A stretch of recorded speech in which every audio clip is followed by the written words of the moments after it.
जय जगन्नाथ। आसंतु फ्रेंड्स, आज गोटे बढ़िया स्लीव्स रो डिजाइन टे आम देखिबा आउ शिखिबा मध्य।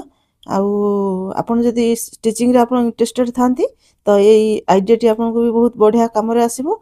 आउ सेति पे चलंतु फुल स्लीव्स रो डिजाइन टी देखिबा आउ को परिस्थिति रे एमती डिजाइन टी करिया को पडुची सेटा भी देखिबा। हाय फ्रेंड्स, मु सुजाता स्वागत करूछी आपण मानकु मो चैनल रे। तो फ्रेंड्स आपण माने केमते अछंती? आई होप आपण माने बहुत भलो थिबे। आउ चलंतु फ्रेंड्स स्लीव्स देखिबा। हमरा एक्चुअली स्लीव्स रो लंबा अछि कोन कहले एल्बो तक लंबा अछि, माने स्लीव्स हमरो तो बड़ अछि, हाथ पूरा 10.5 11 भितरे हाथ खोलुची। तो किंतु सेति पई कोन होछि ना फ्रेंड्स, हमरा मोर जो मेन फैब्रिक ना ब्लाउज रे हाथ पई कपड़ा कम अछि। ठीक अछि, जेहेतु हेल्दी पर्सन अछि आ स्लीव्स भी बड़ अछि तो सेति पे मत हाथ टिके कम पड़ला। तो क्लाइंट रो गोटे जिदी कि ताकू हाथ लंबा दरकार, तो ताक सेही परिस्थिति रे मते ए ब्लाउज रो हाथ टी स्लीव्स टी डिजाइन करिया को पड़ला। तो आउ तार लंबाटा को परफेक्टली रखिया को पड़ला। तो सेही हिसाब रे देखंतु स्लीव्स आपन मेन फैब्रिक छोटो अछि किंतु स्लीव्स रे लंबा 10.5 इंच अछि। आउ मते किंतु रेडी करियार अछि 9.5 इंच। आउ देखंतु स्लीव्स भी केते छोटो अछि, तो 3-4 इंच भलिया स्लीव्स रो छोटो अछि, सेटु कट पीस बाहर जाइछि। तो तार बॉडी रो पार्ट बाहरी गला परे स्लीव्स पे कपड़ा कमी गला। आउ आजिकल ना पैटर्न एमती दे देउछंती आपनकर नेक पाखरे कि ना साइड को लगे कि ब्लाउज टी दे देउछंती। आपन चाहिले भी ब्लाउज लंबा काटी परिबेनी, सेही परिस्थिति रे आपन ब्लाउज भी छोटो काटिया को पड़े। तो सेही हिसाब रे हेले क्लाइंट की जदी लंबा दरकार होछि आपन को एटा ए आइडिया टा ठीक लागिबो। तो सेही हिसाब रे देखि देबे चेक करिकि आपनकर हाथ जदी छोटो अछि तो मु सेही हिसाब रे देखि जति कि छोटो अछि मते लगभग 4 इंच 5 इंच इरो गोटे डिजाइन क्रिएट कर देले मोर हाथटी मोर परफेक्टली तार जति कि लंबा दरकार हे जिवो। तो सेही हिसाब रे मापी देली, मोर 5 इंच रे 5 इंच गोटे बॉक्स रेडी कर देली। ठीक अछि, कारण सेति कि कपड़ा मते सेठी मैनेज करिया को अछि ताकि हाथटा मोर लंबा हबो। तो मु 4 इंच रे 4.5 इंच रे 5 इंच गोटे बॉक्स रेडी कर देली। तो सेही बॉक्स भितरे गोटे डिजाइन आमे क्रिएट करिया। तो एथिरे आमे सेपर नै आसीबे हमर जो कर्व स्केल अछि, ए कर्व स्केल रे आपण बहुत किछ काम करि परिबे, ना कि खाली आर्म होल शेप देबे, बहुत सारा शेप आपनकर हे जिवो। आपण चाहिले भी आपको ऑनलाइन परचेज कर परिबे, आपण फ्लिपकार्ट वगैरह भी मिल जाउची। तो ए शेप होची देखंते सेपर रे शेप दे देबे राउंड करके, जदि आपण हाथ भी सेट थिबो तो कर परिबे, ना से सेपर होची सबटु बेस्ट आइडिया। देखंतु मुंदे राउंड कर देली। तो राउंड हो गेला परे हमर एई जगह रे हमको डिजाइन टी क्रिएट करियार अछि, कारण सेति कि कपड़ा हमको भी छोटो पडुची, हाथर लंबा कमी जाउची। तो सेठी डिजाइन टी क्रिएट करके हमको तळे कर दबा तो हाथटी बढ़िया भाबरे हमर सेट हे जिवो। तो ताको हम राउंड करके जो ये करथिले से सेट ये शेप रे काटी देबे। देखंतु पूरा सही राउंड रे हमर काटी देली। से एतिकी ए कपड़ा टिके आपण साइति की रखि दिबे, हो पडिबेनी, कारण एटा हमर एना मेजरमेंट पे काम रे आसीबो, कारण काम हाथटा लास्ट रे हमको सेटा बहुत काम रे आसीबो। तो एबे देखि दबा चेक करके मझिरे जेहेतु फ्लावर टी अछि, मझिरे गोटे गोटा पतिर वर्क अछि, बहुत कॉस्टली वर्क से हो। तो ताकू तो हम ये कर परिबेनी। तो सेही मझिटा ठीक हमर जोठी मिडिल पॉइंट आछि हम सेट कर दबा हमर कपड़ा को। ठीक अछि, कारण हाथर मोरी पाखरे ये रहिवार अछि। तो से हिसाब सेट कर देली। मते एबे जेहेतु गोटारे काम होइची, से ब्लाउज रे काम होइची गोटारे गोटा पतिरे। तो हमको गोटा टिके क्लाइंट रो डिमांड रे गोटार टिके हाथ रे दबार थिला बॉर्डर टाइप रो। तो ठीक अछि, गोल्डन कलर भी लागि छी, फिर भी क्लाइंट रो माने डिमांड थिला कि गोटार लगेया पे। तो मु सेति मेजरमेंट रे आपन स्लीव्स मेजरमेंट रे गोटा काटी देली। तो काट दे कि सेतिरे कोन करबे आपण हाफ इंच रे आपण स्लीव्स स्टिच हबो ना मोहरीटा। तो से हाफ इंच रे मु सेठी आगे ताको फिक्स कर देली। तो ताको सेही जोठी आपण स्टिच करिवे मेन फैब्रिक सहित सेठी पूरा सीधा भाबरे ताको स्टिच कर नेबे। ठीक अछि, तो सीधा भाबरे ताको स्टिच कर नेले ते पूरा तापर कोन करिवे आपणकर मेन फैब्रिक ता देरे पकेबे, पकेकी सेट करिवे। देखिबे ठीक ठाक अछि, तापर बुले देबे। आमे बुले देले कोन होछि ना हमर जो स्टिच टा गोटा रे करले ना, से स्टिच टा हमको गाइडलाइन मिल जिवो। तो आमे हमर फैब्रिक की सेट कर दबा, मिडिल पॉइंट को मिडिल पॉइंट रख दबा, जेंति फ्लावर हमर मझिरे रहइबो सेटा को देखिबा। आमे जोठी स्टिच करथिले गोटा टाकू से गोटा ऊपरे आमे ताको कोन करबा, सेही स्टिच ऊपरे ऊपरे ही आपण ଯିବେ କାହିଁକି ନା ଏପଟ ସେପଟ ହେଇଗଲେ ବହୁତ ପତଲା ଗୋଟା ଅଛି ତ ଆପଣଙ୍କ ସିଲେଇ ବାହାରକୁ ବାହାରିଯିବ। ତ ଆପଣ ଗୋଟେ ସିଲେଇ ପକେଇଛନ୍ତି ଦେଖିଛନ୍ତି ସେଇ ସିଲେଇ ଉପରେ ଗଲେ ଆମର ପରଫେକ୍ଟ ଗାଇଡଲାଇନ୍ ଆମକୁ ମିଳିଯିବ। ତ ଆମେ ତାକୁ ସେମିତି ପକେଇକି ଷ୍ଟିଚ୍ କରିଦେଲେ। ଷ୍ଟିଚ୍ କରିଦେଇକି ଏବେ କ'ଣ କରିବା ଦେଖିଦେବା ପ୍ରଥମେ ଚେକ୍ କରିବା ଆମର ଠିକ୍ଠାକ୍ ହେଇଛି କି ନାହିଁ। ତ ଦେଖିଲେ ପରଫେକ୍ଟ ଅଛି ଆଉ ତାପରେ ଆମକୁ ଆକୁ ଫୋଲ୍ଡ କରିବା। ଠିକ୍ ଅଛି, ଆକୁ ଫୋଲ୍ଡ କରିବା ପୂର୍ବରୁ କ'ଣ କରିବା ଗୋଟେ ଟପ୍ ଷ୍ଟିଚ୍ ଦେବା। ଠିକ୍ ଅଛି, କେଉଁଥିରେ ଦେବା ନା ଆମର କେଉଁଥିରେ ଆମର ମେନ୍ ଫ୍ୟାବ୍ରିକ୍ ଏଇ ଯେଉଁ ନାଇଁ ଟପ୍ ଷ୍ଟିଚ୍ ଦେବାନି, ସରି ଟପ୍ ଷ୍ଟିଚ୍ ଦେବାନି। ଆମେ ଏବେ କ'ଣ କରିବା ଉପର ପଟଟା ଆମର ଲକ୍ କରିବାର ଅଛି। ଉପରେ ଯେଉଁ ରାଉଣ୍ଡଟା ଆମେ କରିଥିଲେ ନା ଗୋଟେ ଡିଜାଇନ୍ ଭାର୍ନି କ୍ରିଏଟ୍ କରିବାକୁ, ସେଟାକୁ ଆମେ ସେଇ ଓଲଟା ଯେମିତି ଆମେ ଏପଟଟା ମୁହୁରିଟା ସିଲେଇ କଲେ ସେମିତି ଆମେ ଏପଟଟାକୁ ବି ସିଲେଇ କରିବା ତାକି ସେ ଭିତର ପଟକୁ ଫୋଲ୍ଡ ହେଇଯିବ। ତାକୁ ଆମକୁ ଡିଜାଇନ୍ କ୍ରିଏଟ୍ କରିବାକୁ ସୁବିଧା ହେବ। ଖାଲି ସେ ରାଉଣ୍ଡଟା ଷ୍ଟିଚ୍ କରିବେ ନା କି ପୁରା ଷ୍ଟିଚ୍ କରିବେନି, କରିବେ ନହେଲେ ବନ୍ଦ ହେଇଯିବ ସବୁ। ଆପଣ ତାକୁ ପଲଟେଇବାର ଅଛି ନା, ପଲଟେଇବେ ଏମିତି। ତ ସେଥିପାଇଁ ଆପଣ କେବଳ ରାଉଣ୍ଡଟା ଷ୍ଟିଚ୍ କରିବେ।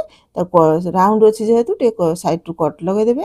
ତ କଟ୍ ଲଗାଇଦେଲେ କ'ଣ ହେବ ନା ଆମର ସୁନ୍ଦର ଭାବରେ ରାଉଣ୍ଡଟା ବୁଲିଯିବ, ଯେଉଁଟା ଆଉ ଖିଚି ହେବନି କି ସେପ୍ଟା ଇଏ ହେବନି। ତ ହାତ ପୁରେଇକି ତା ଭିତରେ ତାକୁ ପଲଟେଇ ଦେବା, କାରଣ ଏପଟ ଷ୍ଟିଚ୍ ହେଇଗଲା ଆଉ ମୁହଁ ପଟ ବି ଷ୍ଟିଚ୍ ହେଇଯାଇଛି ପ୍ଲସ୍ ସେପଟ ବି ଷ୍ଟିଚ୍ ହେଇଯାଇଛି। ତାକୁ ଆମେ ପଲଟେଇ ଦେବା, ଭଲ ଭାବରେ ତାକୁ ପଲଟେଇ ଦେବେ।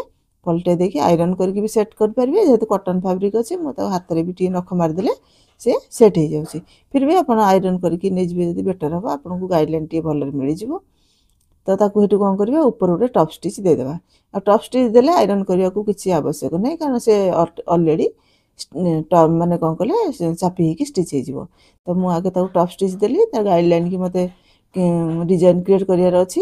ତ ସେଥିପାଇଁ ତ ଟପ୍ ଷ୍ଟିଚ୍ ଦେଇଦେବେ। ଦେଇଦେଲା ପରେ ଦେଖନ୍ତୁ ଆପଣଙ୍କର ପୁରା ଭଲ ଭାବରେ ହେଇଗଲା। ତ ଏବେ ଆଉ ଯାହା ବାକି ଥିଲା ତାକୁ ବି ଷ୍ଟିଚ୍ କରିଦେବା, ସେ ସାଇଟ୍ ଗୁଡ଼ା। ତ ସାଇଟ୍ର ସ୍ଲିଭ୍ସର ତଳପଟ, ସେ ସାଇଟ୍ ଯେଉଁ ଆମର ଆର୍ମ ହୋଲ୍ ପଟ ସବୁ ଯାହା ଅଛି ଆଉ ତେବେ ତାକୁ ଷ୍ଟିଚ୍ କରିଦେବା। ସେପଟ ବି ରହିଗଲା, ତାକୁ ବି ଷ୍ଟିଚ୍ କରିଦେବା। ସବୁ ଷ୍ଟିଚ୍ କରିସାରି କ'ଣ କରିବା ତାକୁ ଆମେ ଏବେ ଫିନିସିଂ କରିଦେବା। ଯେଉଁ ଏକ୍ସଟ୍ରା ଫ୍ୟାବ୍ରିକ୍ ଅଛି ମେନ୍ ଫ୍ୟାବ୍ରିକ୍ଟା ତାକୁ କାଟିକି ଲାଇନିଂ ସହିତ ସମାନ କରିଦେବା। ତ ଏମିତି କରିକି ଦୁଇ ପଟ କାଟିଦେବେ। ଦୁଇ ପଟ କାଟିଦେଲା ପରେ କ'ଣ ହେବ ନା ଆମକୁ ସେଟ୍ କରିବାକୁ ଟିକେ ସୁବିଧା ହେବ। ଏବେ ଦେଖିଦେବା, ଦେଖନ୍ତୁ କେତେ ସୁନ୍ଦର ଭାବରେ ଆମର ହେଇଗଲା। ଏବେ ସବୁ ମାନେ ଆରାମସେ ହେଲା। ଆମକୁ ଏଇଠି ଡିଜାଇନ୍ଟି କ୍ରିଏଟ୍ କରିବାର ଅଛି।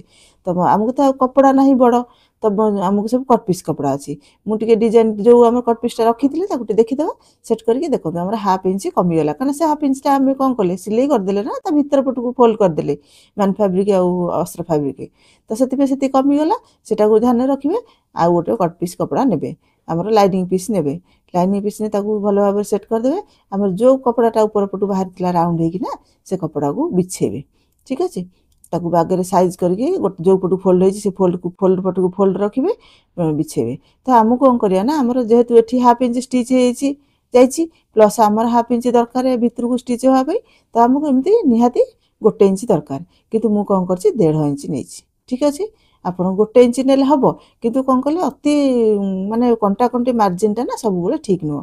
ତ ଆମେ ସେଥିପାଇଁ ମୁଁ ଆଉ ହାଫ୍ ଇଞ୍ଚ ଏକ୍ସଟ୍ରା ନେଇଛି। ଯଦି ବଳି ପଡ଼ିଲା ହାଫ୍ ଇଞ୍ଚ ଏକ୍ସଟ୍ରା ପଛରେ ଆମେ ତାକୁ କଟ୍ କରିଦେବା, କିଛି ଅସୁବିଧା ନାହିଁ। କିନ୍ତୁ ସର୍ଟକଟ୍ ନ ହେଉ, ହେଲେ ଡିଜାଇନ୍ କଥା ଖରାପ ହେଇଯିବ। ତ ମୁଁ ସେଥିପାଇଁ ଆଉ 1.5 ଇଞ୍ଚ ଏକ୍ସଟ୍ରା ନେଲି। ଅଛି ଆମର ଇଞ୍ଚ ତ ଏମିତି ବି ଯିବ ଭାରି, ଆଉ 1/2 ଇଞ୍ଚ ମୁଁ ଏକ୍ସଟ୍ରା ଜାଣିକି ନେଇଛି। ଯଦି ଏପଟ ସେପଟ କିଛି କେଉଁଠି ହେଉଛି ସେ ବି ମ୍ୟାନେଜ୍ ହେଇଯିବ। ତ ସେଥିପାଇଁ 1.5 ଇଞ୍ଚ ଏକ୍ସଟ୍ରା ନେଇକି ସେମିତି ଗୋଟେ ପିସ୍ଟେ ବାହାର କରିଦେଲି। ଏବେ ଆମର ଆସିଲା କପଡ଼ା। ଆପଣ ଆସନ କଣ୍ଟ୍ରାଷ୍ଟ କଲର୍ କପଡ଼ା ବି ଦେଇପାରିବେ, ଯଦି ଆପଣଙ୍କର କ୍ଲାଏଣ୍ଟର କିଛି ଡିମାଣ୍ଡ ଥାଏ ସେମିତି କଣ୍ଟ୍ରାଷ୍ଟ କଲର୍ ଦେଇପାରିବେ। ନଚେତ୍ ଯଦି ଆପଣଙ୍କର ସେମ୍ ଫ୍ୟାବ୍ରିକ୍ ଅଛି କିନ୍ତୁ କଟ୍ ପିସ୍ ଗୁଡ଼ା ଅଛି ନା, ତ ତାକୁ ସବୁ ମୁଁ ଜଏଣ୍ଟ କଲି। ଠିକ୍ ଅଛି, ଯେତିକି କଟ୍ ପିସ୍ ସବୁ ଥିଲା ତାକୁ ଗୋଟେ ଲାଇନ୍ ଲେନ୍ଥରେ ତାକୁ ଯାହା ଥିଲା ଯାହା ସବୁ କାମ ସରିଲା ପରେ ବ୍ଲାଉଜ୍ର ଆହୁରି ଯେଉଁ ଛୋଟ ଛୋଟ ପିସ୍ ସବୁ ବାହାରିଥିଲା ନା ପିସ୍ ସବୁ ଜଏଣ୍ଟ କଲି। ନଚେତ୍ ଆମ କଣ୍ଟ୍ରାଷ୍ଟ ଗୋଲ୍ଡେନ୍ କଲର୍ ଲାଗିଛି ନା ବ୍ଲାଉଜ୍ରେ, ଆପଣ ବି କଣ୍ଟ୍ରାଷ୍ଟ କଲର୍ ଦେଇପାରିବେ, ବହୁତ ସୁନ୍ଦର ଦେଖାଯିବ।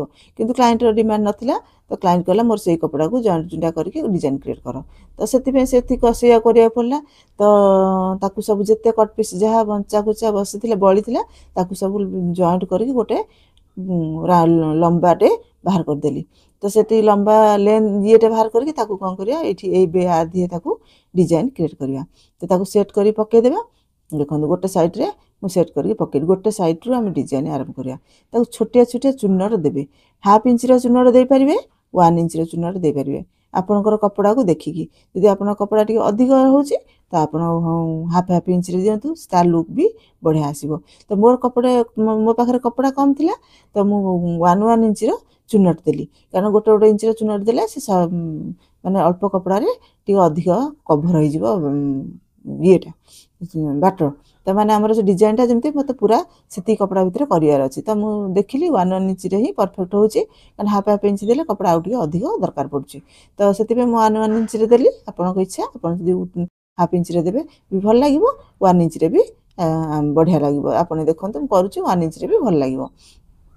ତ ସେଇ ହିସାବରେ 1 ଇଞ୍ଚରେ ଦେବି। ଆଉ ଯେଉଁ ପଟୁ ଚୁନର ଦେଉଛନ୍ତି ଏପଟେ ତ ମେସିନରେ ଚୁନର ଦେଉଛନ୍ତି, ଏପଟେ ପିନ୍ ନେଇକି ସେଟ୍ କରିଦେବେ। ପିନ୍ରେ ସେଟ୍ କଲେ କ'ଣ ହେବ ନା ଆମର ଆଉ ଚୁନଟା ବଙ୍କା ତେଢ଼ା ହେବନି, ଆପଣଙ୍କ କପଡ଼ା ବି ପୁରା ସିଧା ସିଧା ମ୍ୟାନେଜ୍ ହେଇକି ଚାଲିବ। ନହେଲେ ବେଳେବେଳେ କମ୍ ହୁଏ ନା, କପଡ଼ା ଏପଟୁ ଆପଣ ଅଧିକ ନେଇଥିବେ ସେପଟୁ କମ୍ ହେଇଯାଏ। ସେଇ ଜିନିଷଟା ଆଉ ଏଠି ଟ୍ରବୁଲ୍ ହେବନି, କାରଣ ଆମର ଗୋଟେ ମେଜରମେଣ୍ଟରେ ଚାଲିଛି। ତ ସେଠି ଯାହା ହେଲା ସାଙ୍ଗେ ସାଙ୍ଗେ ଆପଣ ପିନ୍ ଅପ୍ କରିଦେଉଥିବେ। ପିନ୍ କରିକି ନେଇଗଲେ ଆପଣ ଲାଷ୍ଟ ପର୍ଯ୍ୟନ୍ତ ପୁରା ନେଇଯିବେ। ସବୁ ଏମିତି କୁଞ୍ଚ କୁଞ୍ଚ କରି ଯେତିକି ଅଛି ପୁରା ଲାଷ୍ଟ ଯେମିତି ଆରମ୍ଭ କଲେ ସେମିତି ଶେଷ କରିଦେବେ।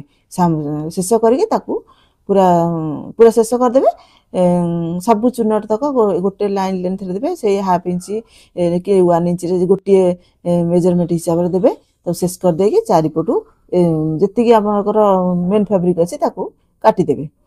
ଦେଖନ୍ତୁ ମୁଁ କାଟିଦେଲି, ଚୁନଟ ବି ଦେଇଦେଲି, କାରଣ ସେ ଟିକେ ଯେଉଁ ଥିଲା ନା ମୋର ସ୍କିପ୍ ହେଇଯାଇଛି କେମିତି ଭୁଲରେ। ତ ମୁଁ ଚୁନଟ ଯାକୁ ଦେଇ ସାରିକି କଟ୍ କରିକି ଆଣିଛି ଭାରି ଆଇରନ୍ କରିକି। ତ ଆପଣ ଏମିତି ଆଇରନ୍ କରିକି ଆଣିବେ ଭାରି। ତ ସେ ଯେଉଁ ପିସ୍ଟା କରିଥିଲେ ସେଟା ଆଇରନ୍ କରିକି ଆଣି ଆପରେ ସେଟ୍ କରିବେ। ଆଉ ମେନ୍ ଯେଉଁଟା ଆମେ କଟ୍ଟା ରଖିଥିଲେ ଛୋଟ ପିସ୍ଟା, ସେଟାକୁ ଟିକେ ଚେକ୍ କରିଦେବା ପକେଇକି, କାରଣ ସେଟା ଆମେ ରଖିଛେ ସେଥିପାଇଁ।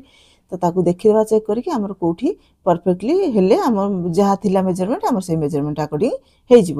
ତ ଆମେ ଦେଖିଦେଲେ ଏଠି ପକେଇକି ମୋର ହାଫ୍ ଇଞ୍ଚ ତ ଷ୍ଟିଚିଂରେ ଭିତର ପଟେ ମେନ୍ ଫ୍ୟାବ୍ରିକ୍ରେ ଯାଇଥିଲା, ସେଇ ହାଫ୍ ଇଞ୍ଚ ବହକେଇକି ରଖିଦେଲି। ରଖିକି ସେଟ୍ କରିକି ତାକୁ ପିନ୍ ଅପ୍ କରିଦେଲି। ସେ କପଡ଼ାକୁ ସେଟ୍ କରି ପକାଇଦେବେ। ଏଇଟା ସବୁଠୁ ଇଜି ପ୍ରୋସେସ୍ ଆପଣଙ୍କୁ, କାରଣ ଆପଣ ଯେମିତି କପଡ଼ା କାଟିଛନ୍ତି ଆପଣଙ୍କ ସେମିତି କପଡ଼ା ଆପଣ ଇଏ କରିଦେଲେ ଆପଣଙ୍କ ସେଟ୍ ହେଇଗଲା। ଯାହା ବି ଏକ୍ସଟ୍ରା ଫ୍ୟାବ୍ରିକ୍ ରହିଲା ଆପଣ ପଛରେ ଏଟା କଟ୍ କରିକି ବାହାର ପଟୁ ବାହାର କରିଦେବେ। ତ ସେତିକି ମୁଁ ତ ସେଇ ହିସାବରେ କରିଦେଲି। ଦେଖନ୍ତୁ କେତେ ସୁନ୍ଦର ଭାବରେ ଆମର ଆରାମସେ ବସିଗଲା। ତାପରେ ଆମକୁ ଗୋଟା ଟିକେ ଲଗେଇବାର ଥିଲା, ମୋହରିରେ ଟିକେ ଗୋଟା ଦେଇଥିଲେ ଲେସ୍, ଗୋଟା ଲେସ୍। ତ ସେଠି ବି ଯେଉଁ ସିଙ୍ଗଡ଼ା ଲେସ୍ ଯେଉଁ ଆମେ କହୁଛନ୍ତି, ତ ସେ ସିଙ୍ଗଡ଼ା ଲେସ୍ ଟିକେ କ'ଣ କରିବା ଏଠି ଏଇ କଡ଼ରେ ଜଏଣ୍ଟ କଲାବେଳେ ଟିକେ ଦେବା, କାରଣ ଏଇଠି ଦେଲେ ତା ଲୁକ୍ଟା ଆହୁରି ବଢ଼ିଆ ହେବ। ଆମର ଗୋଟେ ଡିଜାଇନ୍ କ୍ରିଏଟ୍ ହେଇଛି ନା, ଡିଜାଇନ୍ କଡ଼ରେ ଯଦି ବଡ଼ ଟାଇପ୍ର ଆମେ ଦେଇଦେବା ତା ଲୁକ୍ଟା ଟିକେ ଆହୁରି ସୁନ୍ଦର ଆସିବ। କ'ଣ କଲେ ମାନେ ଆପଣଙ୍କର ପୁରା ପ୍ରଫେସନାଲି ଲାଗିବ। ତ ସେ ଗୋଟାଟା ଟିକେ ଦେବେ, ଧରି ଧରି ଦେବେ।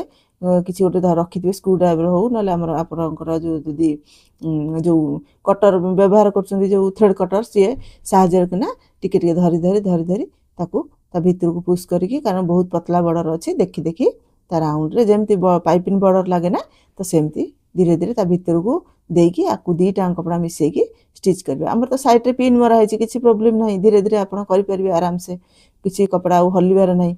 ତ ଏମିତି କରିକି ଆପଣ ଦେଖନ୍ତୁ ପୁରା ରାଉଣ୍ଡରେ ଲଗାଇଦେଲେ, ପାଇପିଂ ଟାଇପ୍ର ସେ ପୁରା ରହିଗଲା। ଖାଲି ସିଙ୍ଗଡ଼ା ଟିକେ ଟିକେ ଦେଖାଯାଉଛି, ଆଉ ଅଧା ଭିତରେ ସେ ଷ୍ଟିଚ୍ ହେଇଗଲା, ଆଉ ଅଧା ଉପରକୁ ରହିଲା। ଦେଖନ୍ତୁ କେତେ ସୁନ୍ଦର ଆମର ଗୋଟେ ରାଉଣ୍ଡରେ କ୍ରିଏଟ୍ ହେଇଗଲା। ତ ଗୋଟେ ହେଲେ ଟିକେ ଏତେ ଇଲିହାସ ହେଉନି, କାରଣ କ'ଣ କଲେ ଟିକେ ଗୋଟା ଫୁଲ ଗୁଡ଼ା ଟିକେ ଭଲ ଅଛି, ଦେଖନ୍ତୁ ବଡ଼ ବଡ଼ ଅଛି, ଗ୍ୟାପ୍ ଟିକେ ଲାଗୁଛି ଅଧିକ। ତ ଆପଣ କ'ଣ କରିବେ ସେ ସିଙ୍ଗଡ଼ା ଲେସ୍କୁ ଉପରେ ଆଉ ଗୋଟେ ଲାଇନ୍ ଦେଇଦେବେ। ଠିକ୍ ଅଛି, ବୁଲିଲା ବାଲା ଲେସ୍ ଅଛି, ଆରାମସେ ବୁଲିବ, କିଛି ପ୍ରୋବ୍ଲେମ୍ ନାହିଁ। ତ ତାକୁ ଆରାମସେ ଆଉ ଗୋଟେ ଲାଇନ୍ ଦେଇଦେବେ, ଆଉ ହାଫ୍ ଇଞ୍ଚ ଛାଡ଼ିକି ଦେବେ, ଯେମିତିକି ଆପଣ ଗୋଟେ ବର୍ଡ଼ର ଯିବ ପତଳା ବର୍ଡ଼ର, ଆଉ ଗୋଟେ ଯିବ ମୋଟା ବର୍ଡ଼ର, ତାର ଲୁକ୍ ଆହୁରି କିଛି ଅଲଗା ହେଇଯିବ। ଏମିତି ଦେଇଦେଲେ, ଦେଖନ୍ତୁ ଦେଇଦେଲା ପରେ କେତେ ସୁନ୍ଦର ଆମର ଡିଜାଇନ୍ ବାହାରିଗଲା। ହେଲା, ଦେଖିଲେ? ତ ଏବେ ଲେସ୍କୁ ସାଇଡ଼୍ କରିଦେବା, କରିଦେଇକି ଦେଖନ୍ତୁ କେତେ ସୁନ୍ଦର ଭାବରେ ଆପଣଙ୍କର ଡିଜାଇନ୍ କ୍ରିଏଟ୍ ହେଲା। ଏବେ କ'ଣ କରିବେ, ସେଟ୍ କରିଦେବେ, ହାତ ମୋହରି ସେଟ୍ କରିଦେବେ, ଯାହା ଆପଣଙ୍କର ମେଜରମେଣ୍ଟ ହିସାବରେ ଥିଲା ତାକୁ ସେଟ୍ କରିଦେବେ। ଆଉ ଆପଣଙ୍କର ଯେଉଁଟା ଏକ୍ସଟ୍ରାଟା ବାହାରିଛି, ଆମର ଏକ୍ସଟ୍ରା କାଟିଥିଲେ ନା, ମୁଁ ଏଇଥିପାଇଁ ସବୁବେଳେ ଏକ୍ସଟ୍ରା ଟିକେ ଯେତିକି ମୋତେ ଦରକାର ତାଠାରୁ ଅଧ ଇଞ୍ଚ ମୁଁ ଏକ୍ସଟ୍ରା ରଖିଥିଲି, କାରଣ କାମ ଡିଜାଇନ୍ କାମ ନା, ଆପଣ କଲାବେଳେ ଟିକେ ହଲିବ, ଇଧର ଉଧର ହେବ। ତ ଆପଣ ହାତରେ କପଡ଼ା ଥିଲେ ତ କ'ଣ କରିବେ, ତ ସେଥିପାଇଁ ମୁଁ ଟିକେ ସେ ଯେଉଁ ହାଫ୍ ଇଞ୍ଚ ପୁଣି ଏକ୍ସଟ୍ରା ରଖିଥିଲି। ତ ଏମିତି ହେଇକି ଆପଣ ଯେଉଁ ଇଏ କରିଥିଲେ ଆମେ ସାଇଜ୍ କରି କାଟିଦେଲା ପରେ ସେ ଷ୍ଟିଚ୍ଟା କଟିଗଲା। ତ ପୁଣି ଯେମିତି ଥିଲା ସେମିତି ତାକୁ ଆଉ ଥରେ ଷ୍ଟିଚ୍ କରିଦେବେ, ନହେଲେ ଆପଣ ତ ହାତ ଜଏଣ୍ଟ କରିବେ ପ୍ରୋବ୍ଲେମ୍ ହେବ। ତ ଟିକେ ସେ ଜଏଣ୍ଟ କରିଦେଲେ, ଆଉ ହାତ ଜଏଣ୍ଟ କଲାବେଳକୁ ଆପଣଙ୍କର ମୋଡ଼ି ହେବନି ସେଟା। ତ ସେଥିପାଇଁ ଜଏଣ୍ଟ କରିଦେଲି। ଆପଣ ଆ ଭିତରେ ଚାହିଁଲେ ମାଳି ଫାଳି ଦେଇକି ବି ସେଟ୍ କରିପାରିବେ, କିନ୍ତୁ କ୍ଲାଏଣ୍ଟର ଡିମାଣ୍ଡ ନଥିଲା ତ ମୁଁ ସେମିତି କିଛି କରିପାରିଲିନି। ତ ଦେଖନ୍ତୁ ଏମିତି ସିମ୍ପଲ୍ ହେଇଗଲା, ଏ ବି ବହୁତ ସୁନ୍ଦର ଲାଗୁଛି। ଗୋଟାର ମାନେ କାମ ହେଇଗଲା। ଆଉ ଆପଣ ବ୍ଲାଉଜ୍ ବି ର ଫ୍ୟାବ୍ରିକ୍ ବି ଆପଣଙ୍କର ଅଛି ଡୋରିଆ, କୋଟା ଡୋରିଆର, ତ ସେ ତାକୁ ତା ପାଇଁ ଡିଜାଇନ୍ ମସ୍ତ ହେଇଗଲା, ପୁରା ସୁନ୍ଦର ଭାବରେ ଡିଜାଇନ୍ କ୍ରିଏଟ୍ ହେଇଗଲା। ତ ଆପଣଙ୍କର ଯଦି କପଡ଼ା ଏମିତି ଆପଣଙ୍କୁ ପ୍ରୋବ୍ଲେମ୍ କରୁଛି, କେତେବେଳେ କେମିତି ଏମିତି ବି କ୍ଲାଏଣ୍ଟଙ୍କର କପଡ଼ା ଆସେ, ଏମିତି ବହୁତ ସାରା ମୁଁ ଦେଖିଛି, ବହୁତ ଏମିତି ବି ପ୍ରୋବ୍ଲେମ୍ ସଲ୍ଭ କରିଛି। ତ ଆପଣଙ୍କୁ ଏଇଟା ଗୋଟେ ବେଷ୍ଟ ଆଇଡ଼ିଆ ହେବ। ଆଉ ଆପଣ ବି ଏମିତି ଡିଜାଇନ୍ କରିପାରିବେ। ଏମିତି ସାରା ବହୁତ ସାରା ଡିଜାଇନ୍ ଅଛି। ଆପଣ ମୋ ଚ୍ୟାନେଲକୁ ସବସ୍କ୍ରାଇବ୍ କରିଦିଅନ୍ତୁ। ଆପଣଙ୍କୁ ଗୋଟି ଗୋଟି କରିକି ଆପଣଙ୍କୁ ବହୁତ ସାରା ଡିଜାଇନ୍ ଆମକୁ ଶିଖେଇଦେବି। ଆଉ ଆପଣ ନିଶ୍ଚିନ୍ତ ଯେତେବେଳେ ଗୋଟେ ଆଜ୍ ଏ ପ୍ରଫେସନାଲ୍ ହିସାବରେ କାମ କରୁଛନ୍ତି, ତ ଆପଣଙ୍କୁ ବହୁତ ବେନିଫିଟ୍ ନେବ। କି ଘରେ ବି ଯଦି ଆପଣଙ୍କ ନିଜର କି ଆପଣଙ୍କ ଘରେ କାହାର କରୁଛନ୍ତି, ଯଦି ଆପଣ କାମ ଜାଣିଛନ୍ତି, ତା ଆପଣଙ୍କ ପାଇଁ ବି ବହୁତ ବେନିଫିଟ୍ ହେବ। ତ ପ୍ଲିଜ୍ ଫ୍ରେଣ୍ଡସ୍, ଚ୍ୟାନେଲକୁ ସବସ୍କ୍ରାଇବ୍ କରିଦିଅନ୍ତୁ ଆଉ ଆପଣଙ୍କ ଫ୍ରେଣ୍ଡ ସର୍କଲ୍ରେ ସେୟାର କରିଦିଅନ୍ତୁ। ଦେଖନ୍ତୁ କେତେ ସୁନ୍ଦର ଡିଜାଇନଟି କ୍ରିଏଟ୍ ହେଇଗଲା। ତ ଫ୍ରେଣ୍ଡସ୍, ଆଜି ପାଇଁ ଏତିକି। ଆଉ ଦେଖାହେବା ନେକ୍ସଟ ଭିଡ଼ିଓରେ, ନେକ୍ସଟ ଗୋଟେ ଡିଜାଇନର ସହିତ, ନେକ୍ସଟର ଗୋଟେ ଆଇଡ଼ିଆର ସହିତ। ତ ରହୁଛି। Thank you. ଜୟ ଜଗନ୍ନାଥ, ଜୟ ଜଗନ୍ନାଥ।